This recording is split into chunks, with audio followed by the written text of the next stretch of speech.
Timothy Coetzee from the National MS Society and member of the Executive Committee. Up to you, Timothy. Well, thank you, Mario, and it's my pleasure to join the group virtually and to facilitate this session virtually. My apologies to the group that my diary prevented me from being in Bovino, but I hope to get there in a future meeting. In this session, we're going to continue the discussions we've been having around the role of PROMs and the vision of the PROMs initiative to incorporate PROMs into both clinical research, clinical trials, and care. Our aim with this session is to focus in on what we have learned from existing PROMs and to explore the lessons from the existing PROMs so that we avoid duplicating previous effort, and then can also imagine how we move forward into the future. We will be joined in this conversation by a group of speakers who will each bring different aspects of the domain. And so I'll ask the speakers to take their places at the table or at the chair. So at the armchair. So Rod Middleton, Jan Hillert, Paolo Cortesi, Jeremy Hobart, Robert McBurney, and finally. Let's see, I think I have everybody. And so to open up our session, we will have an initial presentation from Dr. Robert McBurney, who is the Chief Research Officer at the Accelerated Cure Project for Multiple Sclerosis and a very engaged member of the PROMs working groups. And he will discuss some of the challenges around the lack of scientific consensus in the use of PROs for clinical management. Robert? Thank you very much, Tim, and thank you to the organisers for giving me the opportunity to make this presentation on behalf of Work Group 2 of the PROMs initiative.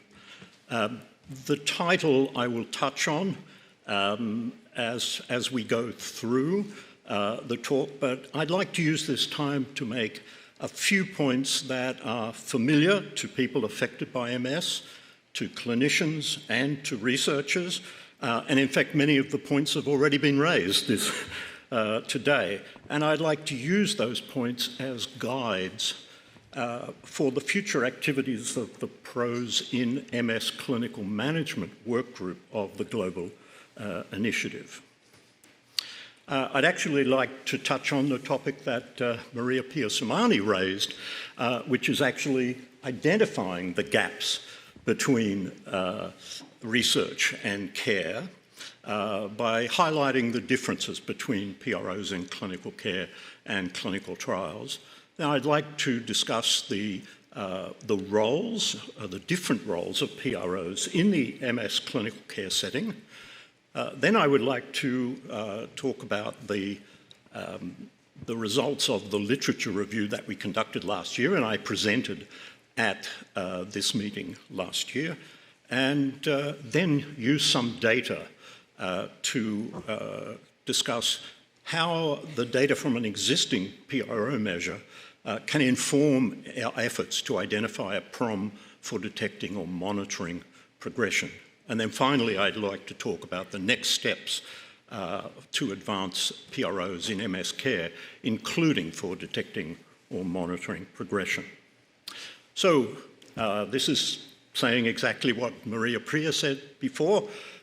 There's a difference between PROs in MS care and PROs in clinical trials. In PROs for MS care, it's all about me, the person, and the symptoms and disabilities and quality of life issues that I am experiencing can be used to improve my MS care.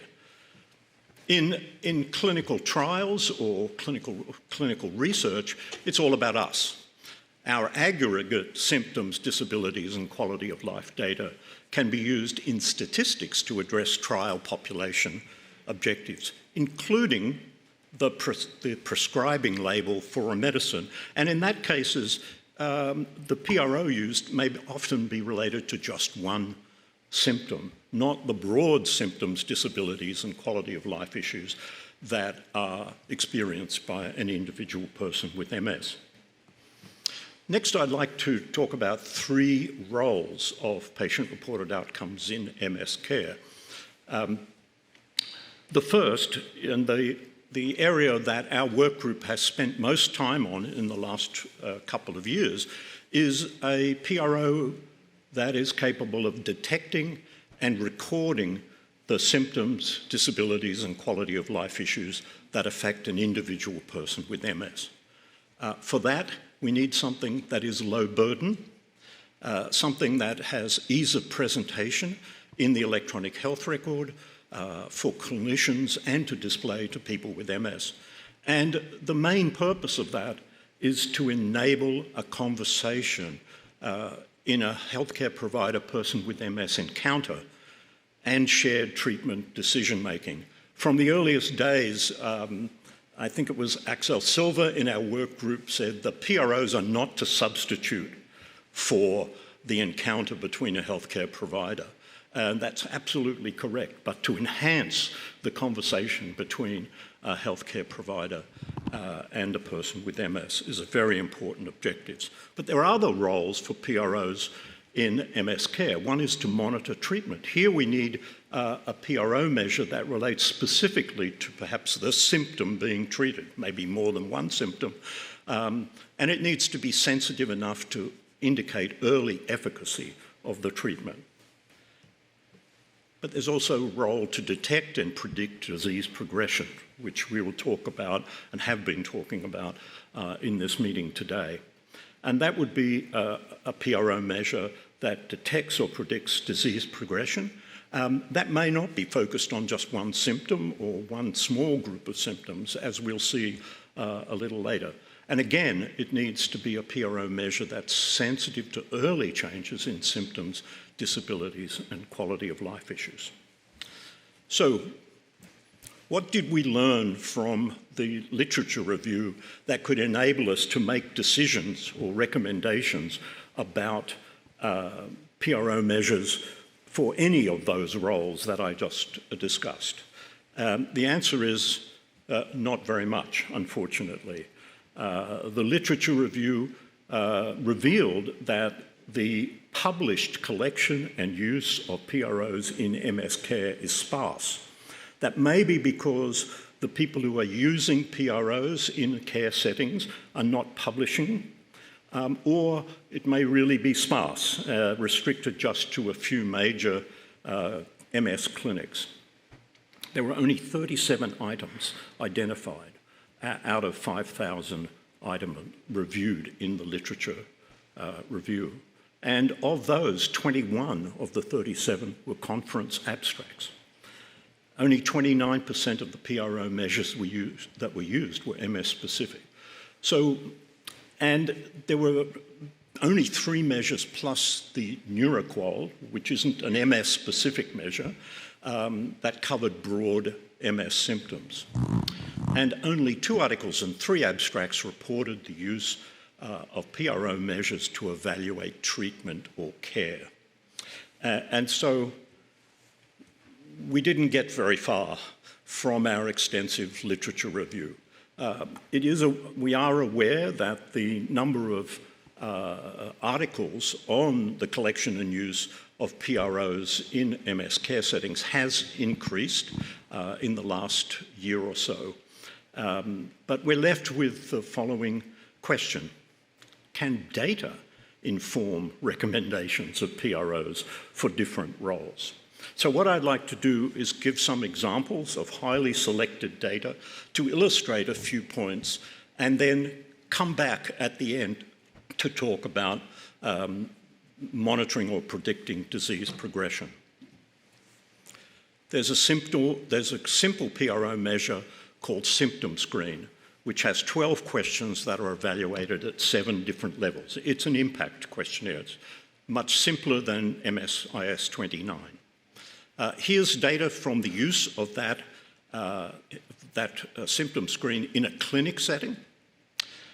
And you'll see here that the results, this is 10 people with MS 40 to 42 years old reporting a relapsing MS. You'll see if you look at those that have disability level 0 by a PDDS, they don't all have the same symptoms. This is not a surprise to any clinician that treats a person with MS. If you look at people that are about 10 to 15 years older, another selected group of 10 people from this clinic, again, clearly there's much more symptoms, but again, at say a PDDS level 7, there are different patterns from person to person. The same thing is true in the ICONC-MS registry, again selecting 10 people, 40 years old, reporting relapsing remitting MS. Again, a variability of symptoms. And again, with SPMS at about 55 years old, again, much more in the way of symptoms, disabilities, and quality of life issues, but a variability again. And so variability of symptoms and quality of life issues from person with MS to person with MS is a hallmark of patient experience in multiple sclerosis. Identifying and treating the specific pattern of symptoms and quality of life issues experienced by an individual patient is personalised medicine. But is symptom pattern variability important for developing a PROM for monitoring disease progression? So here's data from 1,200 people with the symptom screen. And you see here that comparing people with relapsing MS and secondary progressive MS, you see major changes in walking, spasticity, bladder has been mentioned before, and hand function as the disease progresses. This is a cross-sectional analysis.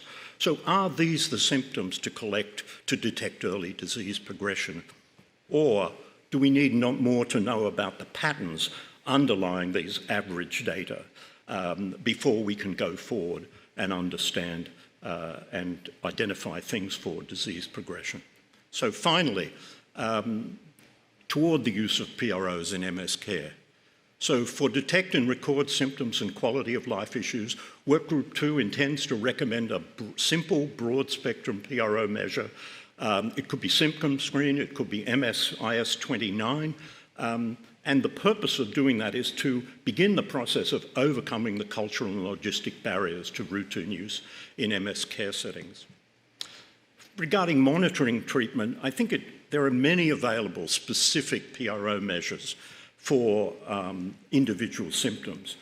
Maybe the ones that are used in the current clinical trials will be worthwhile following, and maybe that's the bridge between clinical trials and clinical care. And finally, with regard to detecting, predicting, and monitoring disease progression, we're certainly not ready, the field isn't ready to recommend a PROM for detecting, predicting progression, and more work is needed in that area. So I'd like to thank you on behalf of Work Group 2 and some of the people who specifically contributed to making this presentation. Thanks very much. Well, thank you, Robert, for that introductory presentation. And now we will invite Professor Jeremy Hobart from Plymouth University to provide a presentation on PRO measures and the causes of type 2 error in clinical trials. And here we will focus a bit on the limits of the use of PROMs and their implementation. Jeremy, to you.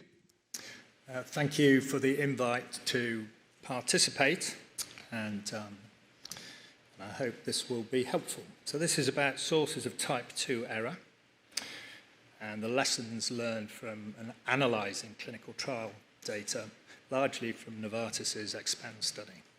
These are my disclosures. This was the original piece that I was asked to talk around, but I've expanded it out to be more holistic.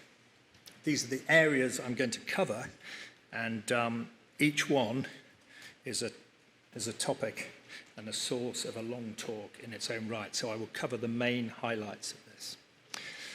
Without wanting to patronise people, we measure things. Things happen to a true extent, and the gap between them is an error. And that error can be type 1 or type 2, but with PROs, the vast majority is type 2. And if we have type 2 error, we get misled in clinical practice and in research. So some of these articles have been mentioned already. The Lancet article about treatments for fatigue, which carried a commentary saying that all treatments are placebos, and 2 research articles saying that fatigue isn't associated with inflammatory markers and not affected by disease-modifying treatments. If those conclusions are inaccurate, that's very damaging to clinical practice, research, and people with MS. If we look at the selection process, the differentiation between PROs and PRO measures has already been made, but it's an important one because we have to start with the PROs. So if you actually measure the wrong thing, you may come to the wrong conclusion. And this is Tanya King's work presented at ECTRIMS this year about a qualitative study of people going on famotidine showing multiple benefits entirely consistent with the mode of action, but suggesting that the clinical trials have underestimated the impact of the treatment, and that is type 2 error. Now, when we get onto the process of choosing a measure, we're often faced with a choice. So there are 19 different fatigue measures, at least, that have been used in MS trials. And there are at least 18 quality of life measures that have been used. So how do we go about selecting amongst them? Because if we don't select strategically, we'll get type 2 error. First one is to look at the development, and this is the piece I mentioned at the beginning. If you look at the development of 18 of those fatigue measures, you'll see that the quality against consensus standards varies dramatically. So if you were to choose a lower quality measure, theoretically, you would face type 2 error. And what we see in the graph here at the bottom right is the impact of the FDA's guidance on PROs, which led to an improvement in the development quality as judged by the COSMIN standards. So when you've shortlisted your instruments, then it's a case of taking them forward and comparing them head to head. And it is surprising how few multi-PRO measure comparisons we've had. This compares 6 fatigue measures, and the bottom line is they all measure the same thing. Well, you may say, well, that's not surprising, but these measures have been developed over 25 years, and there is an argument for saying we haven't advanced our fatigue measurement. The difference is in the measurement precision, and therefore the ability to detect change. Now, this difference in measurement precision is not picked up by group statistics, and I'll come back to this later. But if you use an imprecise measure, the chances are you'll miss a treatment effect. So we need selection strategies for choosing instruments for clinical trials. And this provocatively titled article, with its conclusions that none of the clinical trials published over the last 6 or 7 years have documented that a strategic approach to instrument selection is, of course, concerning. Now, it may be that there was an implicit strategic process, but it isn't explicit. So let's say you've settled on your instrument and you've chosen what you consider to be the best one. That's a good start point, but the sources of type 2 error are still there. So this is data from EXPAND and the walking scale, the MSWS-12, at baseline in the sample. And what you see over here on the left is the distribution of person measurements at baseline. They're skewed. They're skewed towards the far end, which is the more disabled end. These are people with secondary progressive MS who, by definition, will get worse over time. That skew will get worse over time. If you look at the table on the end, you will see the impact of the skew on the ability to detect change in the people in the different subgroups of the scale. So, for example, at the lower end, that's this left-hand end, where there were 55 people, the change was we've we've considered as 100%, whereas with the people who are at the top half of the instrument, it's only 40% of that. If you then break down that subgroup into even more levels, you see that the people in the top quartile, that's the largest proportion of people in this study, have 7% as much change as people at the lower end. Now, it may be that they are changing less, but actually, this is a restriction imposed by the PRO and therefore brings in type 2 error. There's another issue that is not discussed in the literature yet, which is the issue of response dependence with PROs. And that is that your time to responses are influenced by your type 1, your time 1 responses. And in fact, they are biased by it, not probabilistically related. And we do have ways of quantifying and accounting for that. Now, if you don't account for it, what you can see in blue over to the right is the percent of the true change that is recorded when response dependence isn't accounted for. It's about half. So yet another source of type 2 error. But it's not just that, it's the methods we use as well. So typically, we use traditional psychometric methods to analyze PRO data. If you move to more advanced methods, which tend to approximate intervalized measurements from these data, you begin to see an important feature, which is that a change of 1 point of a total score varies across the range of the scale. We put it down here for the ADAS cog for interest. It varies 8-fold across the scale range. That means a 1 point change is not the same at any 1 point in the scale. And so we need to be looking at whether these methods can improve our understanding. But again, analysing without these sort of things brings in type 2 error. And finally, it's not just the analysis method, it's the level we go to. And Maria Peer talked about individualised and the inability to look at individualised data. Well, the new psychometric methods allow you to compute change at the individual person level. And what you see is that, of course, change is non-uniform within clinical trials. When change is non-uniform, it impacts on the group level statistics and reduces them.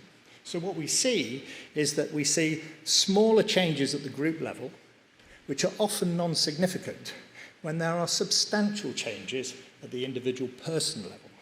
So what you see in the EXPAND data is that people in the siponimod treated group were less likely to worsen over time than people in the placebo arm. And this will help us to move to responder-based analysis and builds out and exemplifies and brings richness to the interpretation of our clinical trial data. So, PRO measurement is susceptible to multiple sources of type 2 error. They're cumulative. Some can be mitigated and others accounted for. The implications of this are quite substantial for not just PRO measure, selection, development and analysis, but also for the PRO selection and definition itself. The extent to which these mislead clinical practice and research is difficult to quantify, but it can be determined at some level. But it's incumbent upon us to improve our measurement processes and reduce these sorts of type 2 error. What do we need to do? I think we need more coordinated, targeted programs of specific work. The PROs that are out there, the data that's available, we need to be comparing them in a really critical way to understand the similarities and the differences and the trade-offs. Really, no new measure should be published without empirical evidence of its superiority over existing measures. That does not happen at the moment. As I mentioned and others have mentioned, there should be a focus on PROs as well as PRO measures. It is really time to be moving towards using advanced psychometric methods. They were developed in the 60s They bring a real richness to our understanding, but we haven't yet brought them routinely into our work. And we have wonderful opportunities to advance the quality of PRO measurement and deal with many of the issues that have been raised today. Thank you for listening. Thank you, Jeremy, for that excellent presentation. And I think underlying your second point around the importance of demonstrating that a new PRO should demonstrate superiority is really a critical one and quite well aligned to our session. We're going to turn to our next speaker, which is Professor Rod Middleton, who is going to speak, who is here as the first representative of the National MS Registries in the UK. And he is going to discuss a bit of how PROMs are incorporated into the UK registry cohort. Professor Middleton. Thank you, Tim. Pnawn da. I'm a Scottish man representing a Welsh university who will speak too quickly, so I apologise in advance for this. And I hope my slides work too.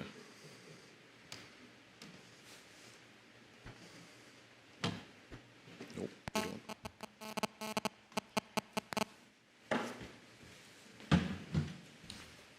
Use the big green button to advance. Big green button, good. Gotcha. Okay. So, a few words about the UK MS Reg perspective. Other people have defined patient-reported outcomes better than I have. I'm kind of preaching to the choir here when I'm talking about patient-reported outcomes, but it's a nice definition and I kind of wanted to put it up there. We are known in the UK for collecting a lot of patient-reported outcomes. Our register is a clinical patient-reported outcome and links to routine data within the Welsh SAIL data bank as well.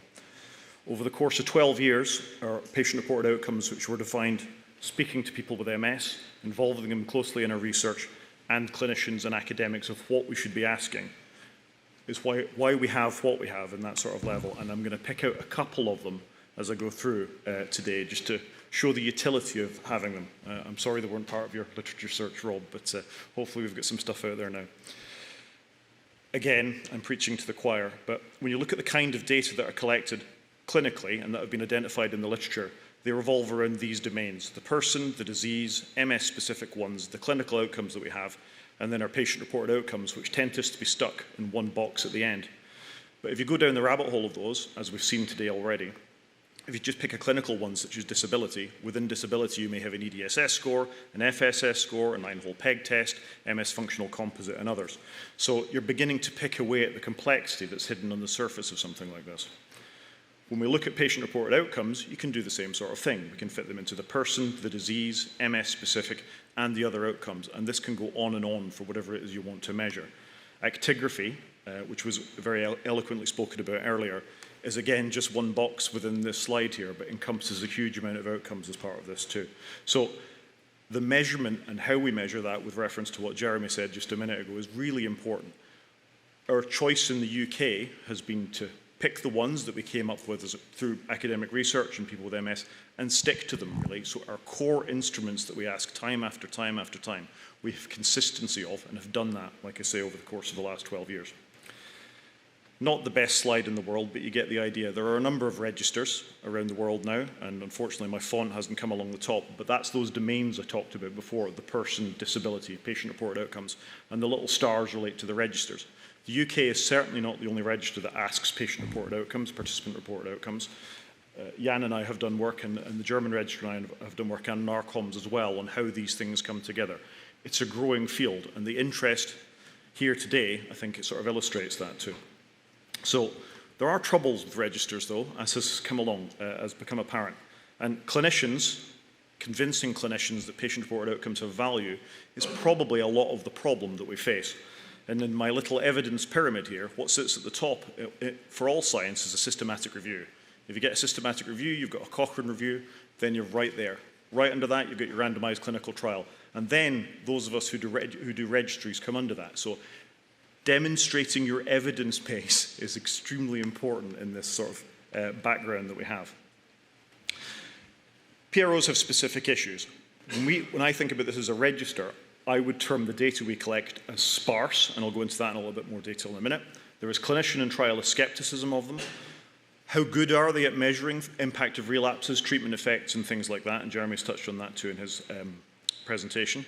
They have a number of biases, i.e. the clinician potentially taking the EDSS score against who you're reporting that to. And fundamentally, we're not giving you a clinician-assessed EDSS score, and for a lot of people, that's just the end of it. They're not interested beyond that. So just to talk about this a little bit, how we bring evidence and validation to the PROs that we ask. This is some work we did with Imperial College London, and Anna Lauer was a primary author on this. That's the picture over there. Online registries offer the opportunity to streamline follow-up by large scale, and I've talked about that. We have a lot of people in our register, we have a lot of outcome measures. We can look at the data retrospectively, we can run it within clinical trials as well, and do virtual clinical trials within that. And this sparse data is something I want to come to. The data we collect isn't immediately collected in the same way it would be in a clinical trial. You don't have a baseline at randomization at time 1, time 2, time 3, up to the 3 or 4 years of the clinical trial. People come and go, things interest them, they drop out, they come back. They might give you 3 years worth of extremely impressive data and then vanish for 4 years and come back again. This is the patterns that we see as people are interested. Specifically for this, we included 15,976 people, which encompassed 91,000 MSIS 29 scores, a mix of 1 and 2, and MS walking scores there were 68,000 of. We grouped them by subtypes of MS, so benign, RRMS, etc., and then binned them into disease durations of 5-year bins. We took average repeated measures within each bin for those patients that had more than one observation for those users within that bin, and then we evaluated that using permutation testing, so 20,000 tests per permutation. What I want you to focus on here as I flip through these is the orange line, which is people with relapsing remitting disease. In the paper that's referenced in this, we do this for the MSIS score as well, but I just think this is interesting to look at. If you look at those patients at 0 to 5 years from onset, and as the orange line moves to the right for 15 to 20 years from onset, you can see that disability accruing, and this is just in a patient-reported outcome measure that we've already seen as potentially open to error and the rest of it, but it's sensitive enough to pick that up just through collecting a patient-reported outcome at one observation for the patient's onset date and from that point onwards. And I think it's quite a dramatic explanation of how you can do that with that. And of course, what you're measuring matters. This is just the MS walking scale. And it trends toward the progressive part of the disease. Similarly, if we take those PROs of RMS patients who are going to become progressive over the 11 years we've been following them up and look at those who did not become so, you can see that the disability that has been accrued is already present by the time they appear to us. So people who become progressive over the course of their time with us trend towards the disability of people who transitioned at that point, and that's also quite a powerful finding. What do we get out of this? Well, PROs can capture that differential worsening, that they're valid outcome measures in MS and could potentially be useful for looking at prodrome if we think of a level of disability that's already present within the disease. And physical impairment is present prior to perceived disease onset. We're doing some stuff with cognition measures at the moment. We think we've got an MS cognitive fingerprint as part of this through the Great British Intelligence Test that we're also doing with Imperial. There's a lot of sensitivity within patient-reported outcome measures beyond the clinical score, the disability scores that I'm talking about here. Just as an addenda to this, this is work we did last year in BRAIN, looking at the impact of smoking cessation in people with MS. This was also using the physical component of the MSIS 29. I don't know how well we've come out in the graphs there, but the dotted black line at the top is those people with MS who continue to smoke. And you can see that the disability progression goes up, as opposed to non-smokers, which is the very faint grey line at the bottom. There's a difference between the disability that they take. However, those patients that stop smoking trend back towards the non-smokers quite quickly. So you can see, and this is 10-point changes in MSIS score. So it's clinically significant change in the MSIS score over this time. And you see a similar effect in anxiety. I said I'd try and sort of tackle this a little bit.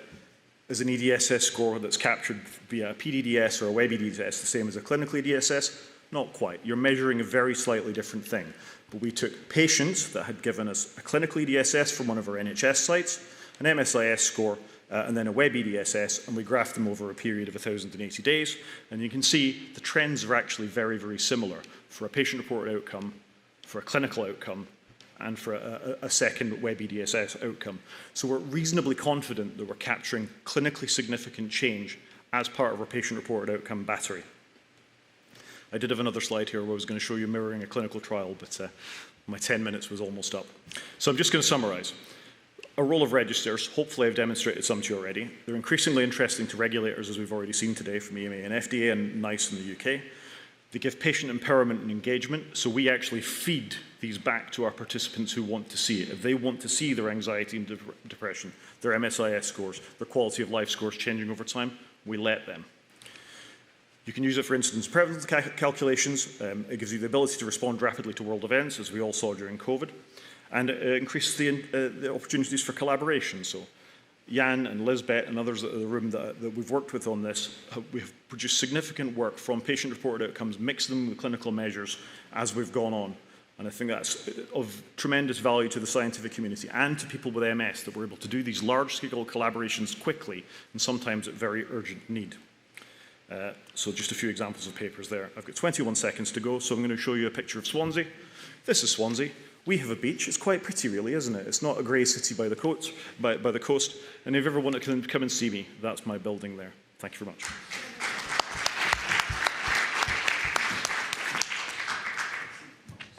Thank you for that excellent presentation, Professor Middleton.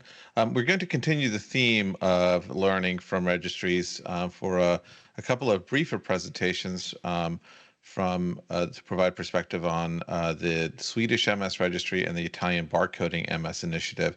And so to provide us an overview on the Swedish MS register, I'm going to invite Professor Hillert to provide us some brief perspectives on the insights and learnings from that register. Professor Hillert? Yes, thank you so much. It's very exciting to be here. This is a very important project, and I'm very happy to learn what progress you have made recently. It's quite impressive, I must say. So I'm not a patient-reported outcomes person, which you will probably hear.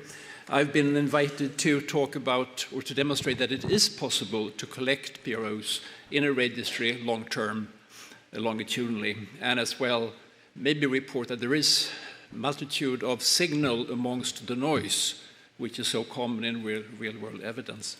So the Swedish MS registry is based on a graphical interface which is of help to me as a clinician. And I actually use this. I turn the screen to the patient, and I use this for shared decision making. So you will see the red dots are the EDSS scores over the years. The green ones are the SDMT scores, and actually the black ones that you may see up there are actually the NeuroQoL fatigue scale, which we have but haven't really used much.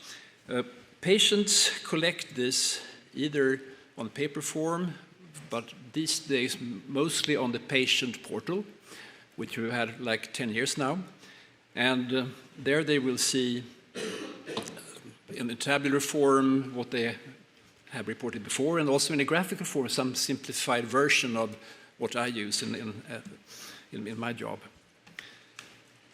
So we have been collecting PROMs since the arrival of Tysabri.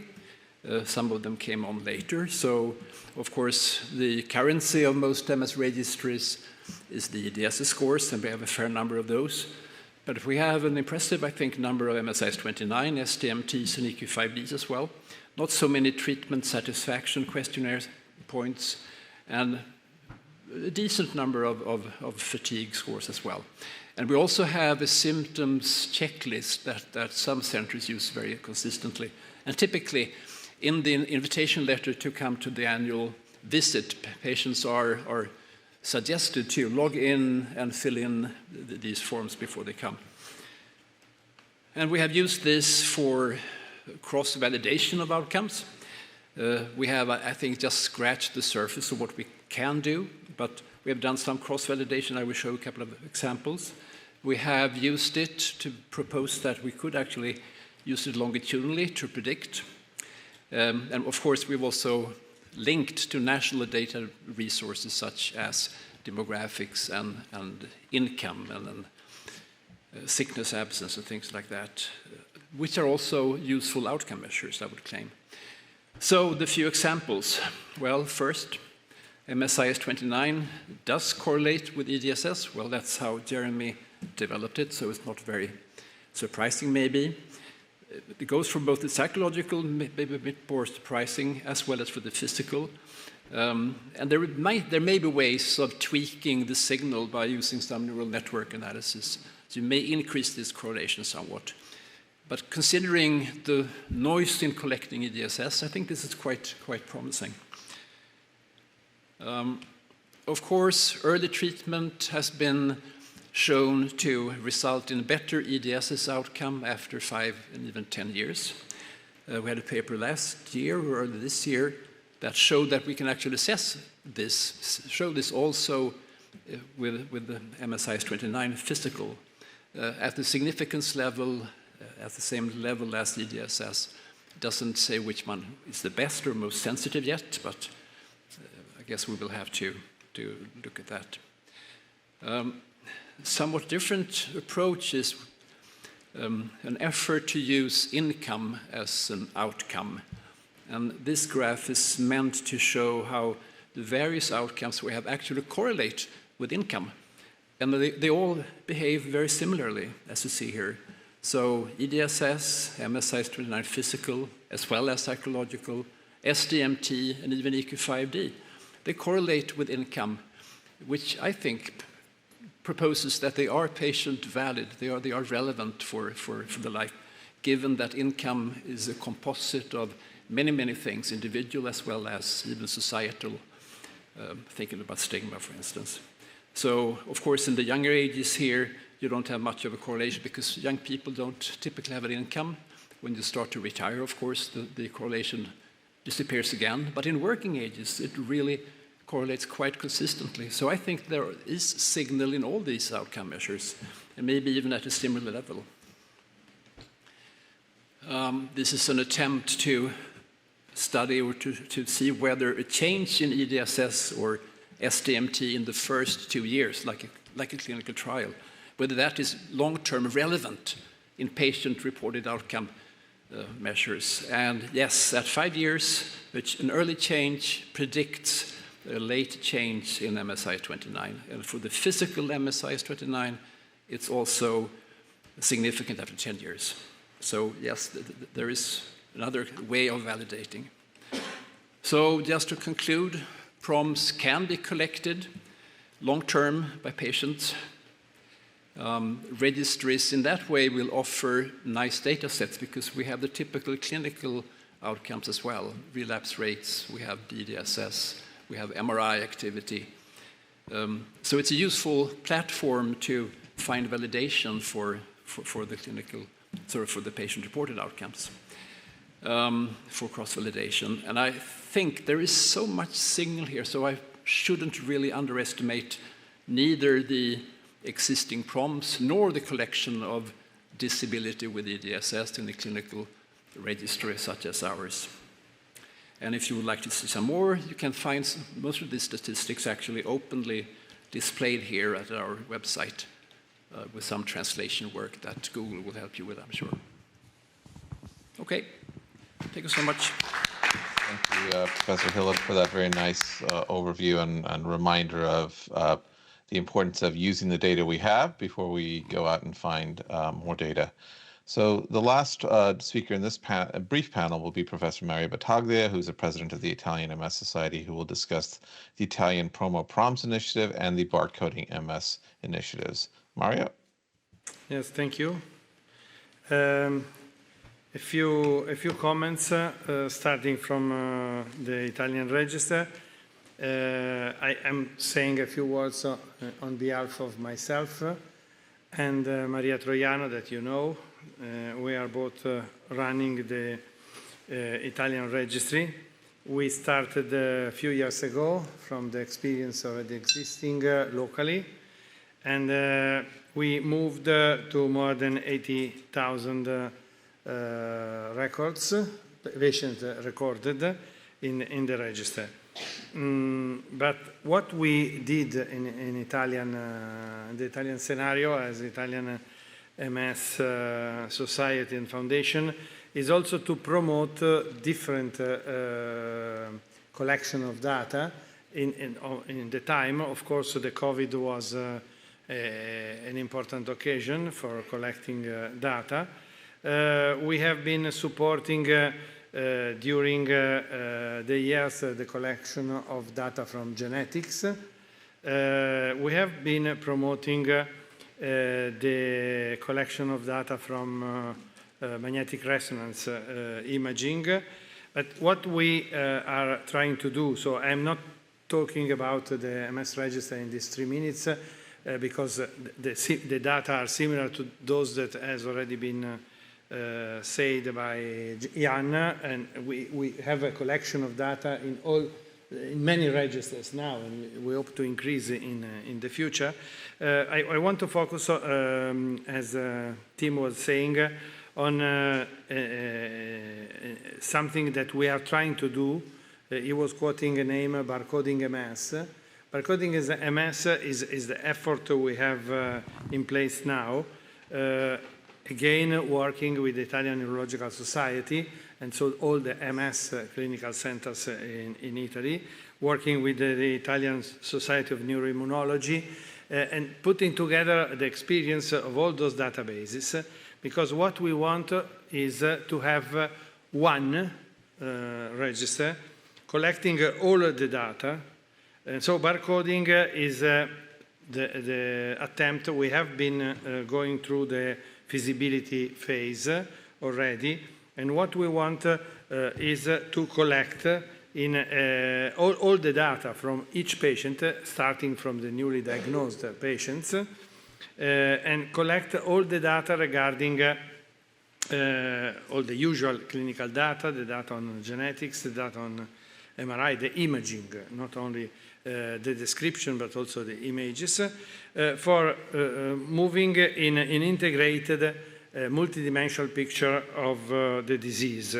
So this will be of course, fundamental, and we have already had a big effort in the register, as you can see, because reaching from nearly 9,000 to 80,000 in 6 years is a big effort, and we are moving towards collecting other data, but we have also the pilot experiences in the other database, so putting together is something that we can do. Of course, is important, as it was said, that the data are collected, the data are standardized, and all the data are measured, including the PROs. You have seen a name, PROMOPROMS, and you have seen a number that is 1,200 persons, and every 4 months, since more than 10 years now, we have been collecting a lot of data that are clinician-assessed outcomes and patient-reported outcomes. And there was also an effort on those data to use machine learning, especially studying the movement from relapsing remitting to progressive. So, of course, it is a big effort, but we demonstrated in the discussion said before, we can collect every 3 months, every 4 months with the help of the patient those data. Of course, at present, we have been collecting the data on paper. What we are doing now is to move from a digital format. A new digital system will be in place in the first quarter of 2024, and those PROs will be collected autonomously. This is important, and of course we need interoperability for putting all those data and all those experience available to all the clinical centers in Italy. Thank you.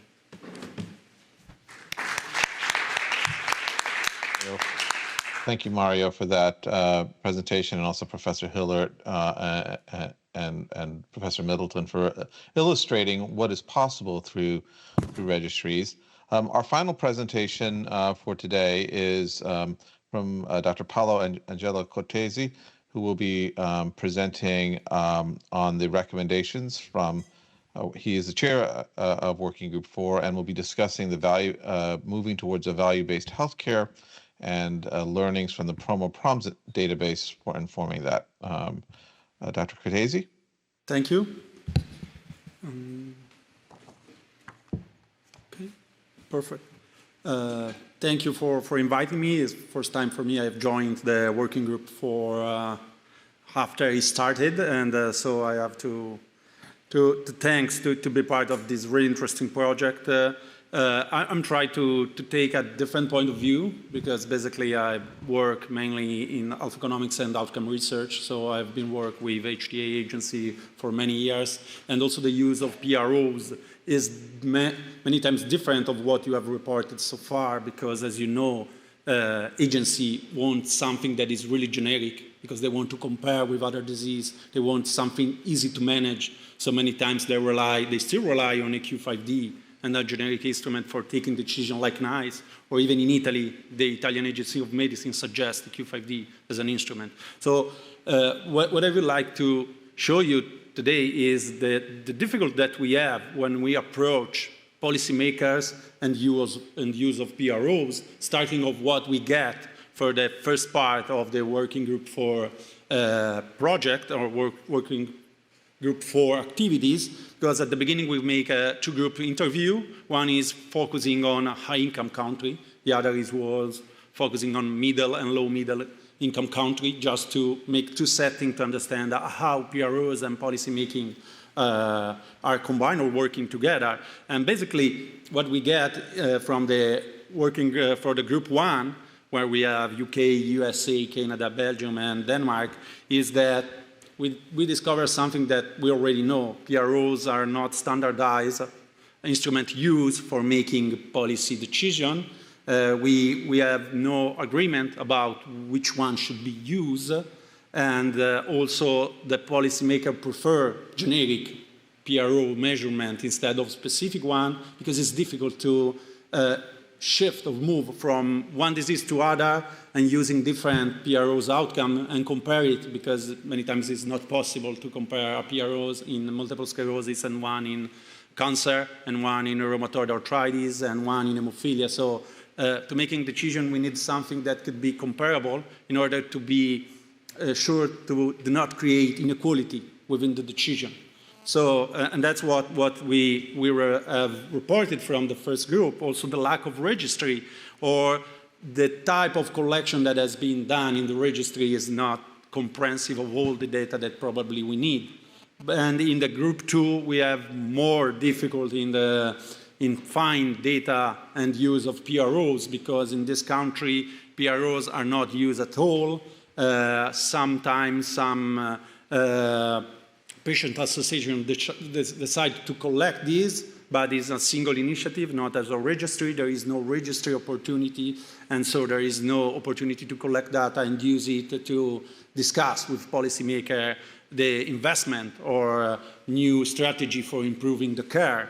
And that's why we decided to focus, to restart with this working group on the registry to understand at the moment what has been done at an international level in terms of registry, because of course we know that registry is a powerful tool and that's been developed in many countries because we can provide data to follow up the course of disease, to understand if treatment is efficacy, or if new treatment are coming, a new treatment option can change the disease progression, how quality of life change with the change in the patient management, and also we can measure the quality of care. That is basically one of the main aspects related to policymaker, understand how the quality of care is done, if we are improving, if there are centers that are performing worse than others, and why, if there is the opportunity to increase and to make all centers at the maximum level.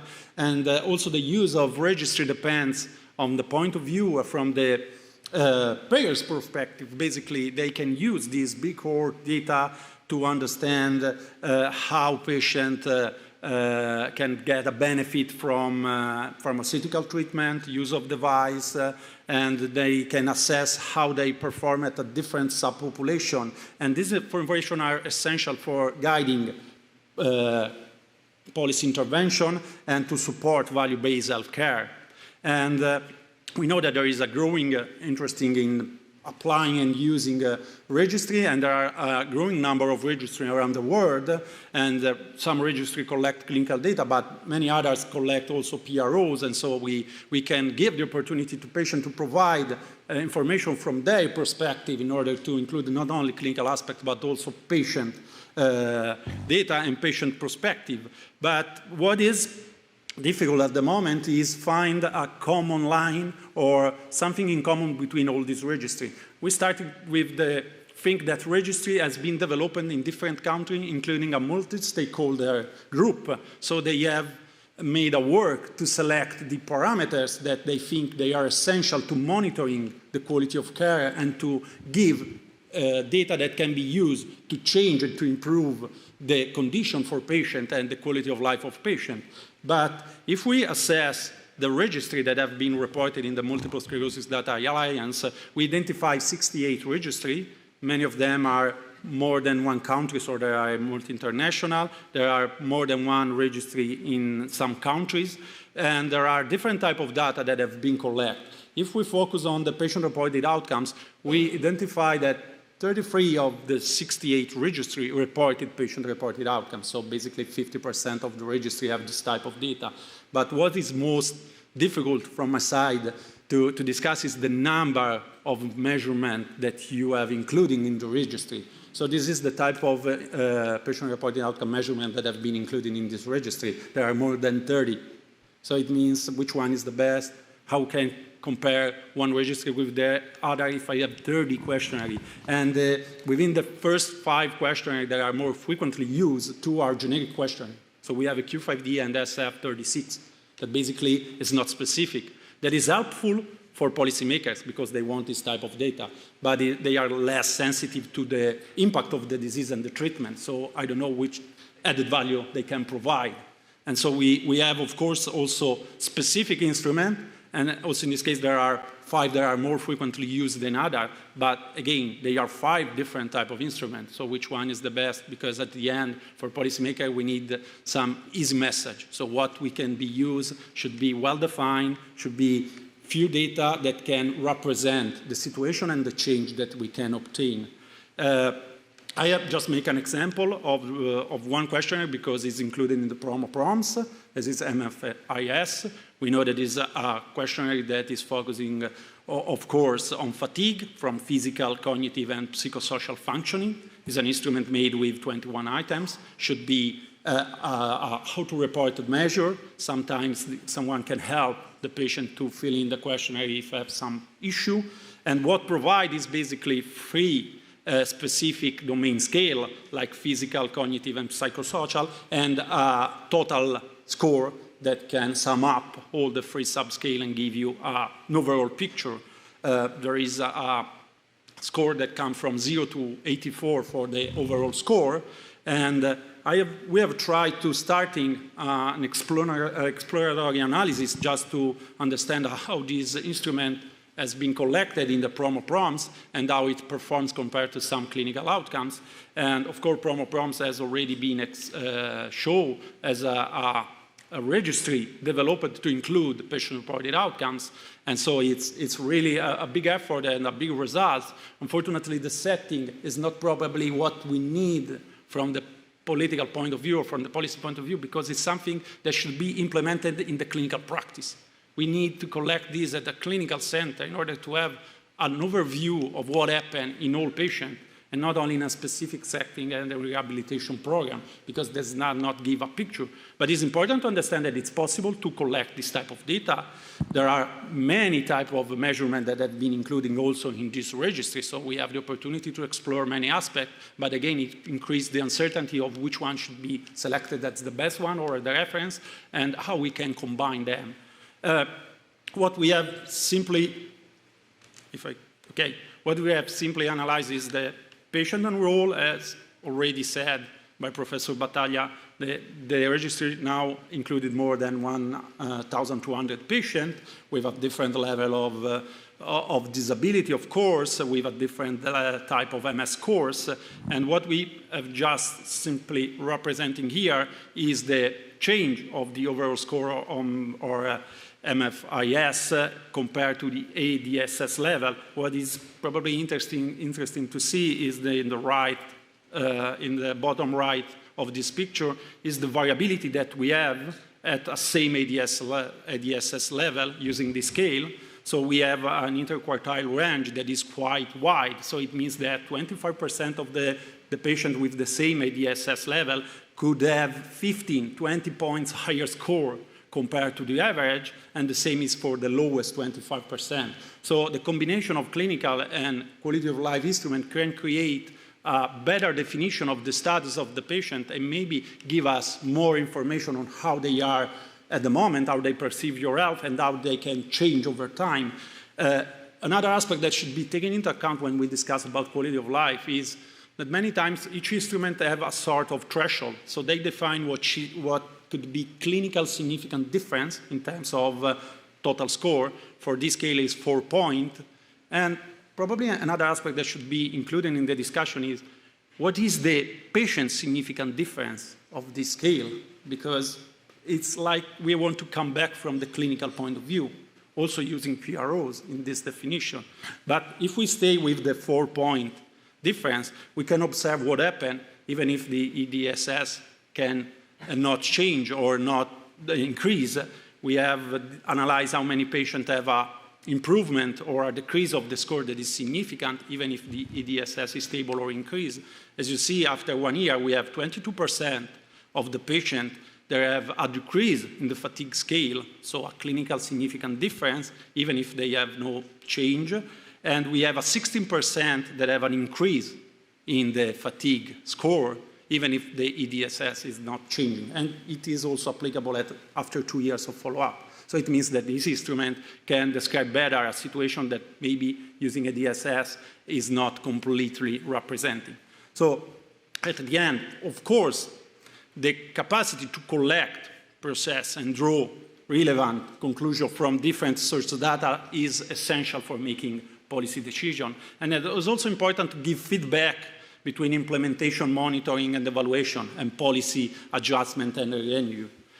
Registry is a powerful tool, and we have understood quite clearly in the last presentation, and this information can guide to informing and supporting value-based healthcare, but we need to focus our effort to select the right data to be collected and to be more homogeneous in our approach in order that different countries can be compared together. Otherwise, we have each country that have their own measure and we not understand how they are performing, or if it's possible to create a new benchmark for the approach. So basically, I think there is a lot of opportunity to improve. PROs is not only in MS considering a new possible outcome in clinical setting, in research setting like clinical trials, but also in clinical practice and in policy making. So it's up to us to find a better way to present and use this data. Thank you. Well, thank you for, again, another excellent presentation, and again to all of the panelists for really highlighting the lessons that we've learned, the strengths and opportunities from existing measures, and also some of the challenges. As we are running a bit behind schedule, we are going to open for 2 questions, and so there aren't any questions from online. So if there are questions from within the audience, we have some time for 2 critical questions, and then we will bring the session to a close. And so I'm at a disadvantage since I don't see people, but if you could announce yourself. Thanks, Tim. I'm going to say something that probably is very clear for everybody, but we have PROs who can be very useful in clinical practice because identify symptoms that otherwise you will not be aware of those, and you can take care of them. Perhaps these PROs, which are very useful from the clinical point of view, do not predict any progression at all in the future. So, and perhaps these PROs are not sensitive to change, and they are not useful in clinical trials. So I would like to ask to the experts, how can we identify 1 or 2 PROs fulfilling all the criteria here?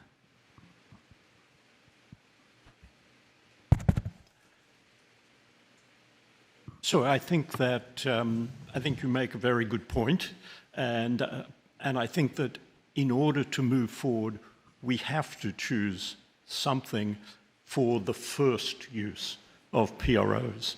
I think we're quite a way away from predicting progression with PROs, but I think we're very close to choosing a simple PRO measure that can be used to detect and record the symptoms that are affecting people with MS, and begin the conversation of shared treatment decision-making.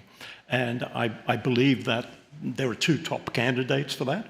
One is Symptom Screen that I presented the data on, because it is very simple. And the other one probably is IS-29. And that presents a little more difficulty of presenting the data in the electronic health record. But I think that we don't need to reinvent the wheel. I think one of those two would be a good recommendation to begin. Team Giancarlo Comi is a question for Jeremy. Jeremy, thank you so much for your talk. It was really excellent. So, I mean, you arise one of the key aspects, one of the reasons why clinicians were not so in love with PROs is for the reasons that you mentioned, the imprecision in some way and the risk of type 1 and particularly type 2 error, very relevant. So then the question to you is what to do in order to have enough solid value for a given, maybe those just mentioned by you, so that we may have enough reasons to propose and then to share also in the registry, for example, with the same approach. I guess that's the thorny measurement question, isn't it? I think these things are a lot more difficult than people give it credence for. And I think there are two issues for me. There's the logistics of collecting data in routine circumstances, and then there's the data that we collect. And without the logistics in place, it doesn't matter what you collect. So there's a piece of work around how you collect data, and I think the registries have demonstrated that it's possible. It's then how we do that in routine practice. Then around the specifics of the measurement issues, it really boils down, I think, to real clarity of the variables, then articulating them well through sets of items, then understanding the trade-offs associated with them and how you get precision and range of measurement. Now, if you go back through the history of the literature, the way you do that is through a concept called item banking. But item banking requires you to have a large number of questions. So I think things like the promise item bank with 19 items, that's not an item bank. An item bank needs to have 150, 200 items to enable you to have range and precision. Because the precision comes from the number of items and the range comes from the number of items. And then when you have that bank, then you can target the way it's delivered to individual people. So, for example, if we're thinking of upper limb function, then there are a pretty much endless number of upper limb function tasks, and we can create banks, and then we can calibrate them, and then we can deliver them through a mechanism that allows small numbers of items to be delivered to specific individuals based on their level of function to give you an accurate and a precise measurement. But the process of getting to that is complicated. And I guess it's interesting historically how difficult it is to get the funding required to take these sorts of measurement issues forward. You always meet people saying, funding bodies saying, oh, well, this is taking a hammer to crack a nut. Actually, unless we get the measurement issues right, we undermine all our work.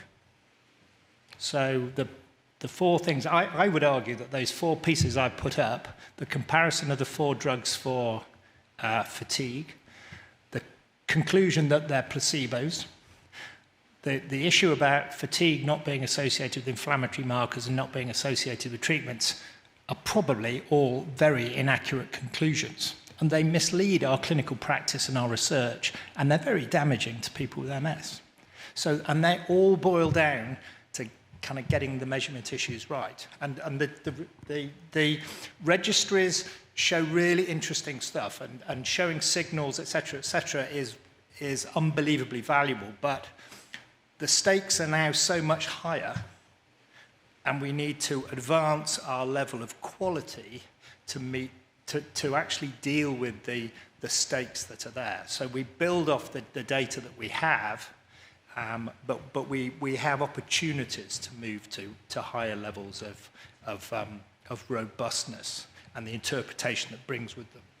And kind of, if you look at the history of physics, the early measurements were not of a level of precision to make the inferences that are made. It's not until the measurement processes reach a level of precision that you can make the better inferences.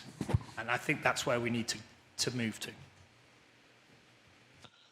Thank you, Jeremy, for, I think that was a very important final statement, which I think resonates quite powerfully with the goal of the PROMs initiative. So again, I thank the panel for an excellent series of presentations and dialogue.